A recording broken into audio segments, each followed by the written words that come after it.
Hello my family, welcome to my channel. तो हमारा आज का टॉपिक है कंट्रीब्यूटरी नेग्लिजेंस। कंट्रीब्यूटरी नेग्लिजेंस में सबसे पहले तो ये दो वर्ड्स हो गए। कंट्रीब्यूटरी मतलब कंट्रीब्यूशन, एक का एक, एक का एक। फिर उसके बाद आ गया नेग्लिजेंस। नेग्लिजेंस अपने आप में एक अलग वर्ड है, एक अलग टोट का पार्ट है, ठीक है, एक अलग ऑफेंस है, एक तरीके से एक क्राइम है, ठीक है। नेग्लिजेंस का मतलब क्या होता है कि जब एक पर्सन अपनी ड्यूटी को सही से फुलफ़िल करता ही नहीं है, अपने काम को ढंग से करता ही नहीं है, तो उसको कहते हैं नेग्लिजेंस। फॉर एग्जांपल मैंने डॉक्टर का केस बताया था कि एक डॉक्टर अपने ऑपरेशन के लिए किसी के मतलब कोई एडमिट है हॉस्पिटल में, उसके लिए टाइम पे पहुंचा ही नहीं, ऑपरेशन किया ही नहीं, किया तो फिर ढंग से नहीं किया। अगर ढंग मतलब कर भी दिया, किडनी की जगह हार्ट का कर दिया, ठीक है। तो फिर ये पॉइंट्स आ जाते हैं। तो उसके बाद हमारे पास ये है कॉन्ट्रीब्यूटरी नेग्लिजेंस, जिसका मतलब क्या होता है कि जैसा वीडियो में दिखाया गया, contributory negligence is the ignorance of due care on the part of plaintiff. Plaintiff के पार्ट पे है, ठीक है, ध्यान से देखिएगा। To avoid the consequences of defendant's negligence, ठीक है। मतलब प्लेंटिफ के पार्ट पे जो मतलब अवॉइड कर सकते हैं, ड्यू केयर से नहीं कर रहा बस, ठीक है।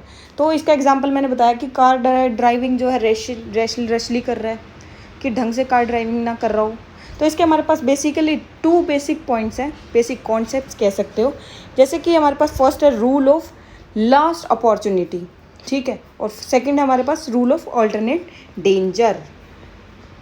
फिर उसके बाद हमारे पास आ जाता है कंपोजिट नेग्लिजेंस। कंपोजिट नेग्लिजेंस क्या कहता है कि when two or more persons jointly commit an negligence and that negligence results to single damage।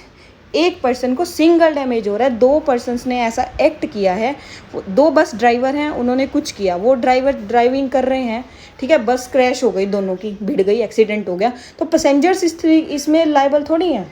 इसमें ड्यूटी तो उन दोनों की थी कि उन्होंने ढंग से गाड़ी नहीं चलाई, बस नहीं चलाई, जिसकी वजह से एक्सीडेंट हुआ, जिसकी वजह से पैसेंजर्स को चोट लगी, जिसकी वजह से उनको डैमेज हुआ।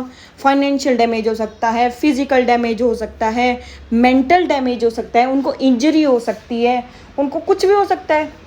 फिर उसके बाद हमारे पास आ जाता है कि टोर्ट फीजर। टोर्ट फीजर कौन होता है? टोर्ट फीजर एक ऐसा पर्सन होता है जो टोर्ट करता है। टोर्ट के बारे में मैंने बताया था कि कोई ओमिशन या किसी एक्ट से किसी को इंजरी हो रही है, किसी को हार्म हो रहा है, कोई नुकसान हो रहा है। Like the person who commits the tort and who act wrongly, who act unlawfully, who act with unlawful object। कि unlawful object के साथ ही काम कर रहा है, वो गलत है, ठीक है। फिर उसके बाद हमारे पास आ जाता है इसका डिफरेंस। डिफरेंस में क्या होता है कि मैं तुम्हें एग्जांपल से समझाती हूँ, कंपोजिट और कॉन्ट्रीब्यूटरी। कॉन्ट्रीब्यूटरी में क्या होता है कि फॉर एग्जांपल एक पर्सन है, गाड़ी ड्राइव कर रहा है, सामने से एक पर्सन रशली ड्राइव कर रहा था मतलब, और सामने से एक लेडी आ गई क्रॉसिंग करते हुए, नहीं देखा, एक्सीडेंट हो गया, भिड़ गए। ना उसने ध्यान दिया कि गाड़ी तेज़ी से आ रही है, ना उसने ध्यान दिया, ठीक है, तो ये गलती हो गई।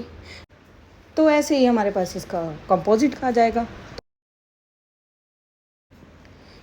चैनल को सब्सक्राइब करें, बेल का आइकन को प्रेस करें, जिसकी से उससे क्या होगा, हमारी वीडियोस जैसे भी अपलोड होंगी तो हमारे पास पहुंच जाएंगी।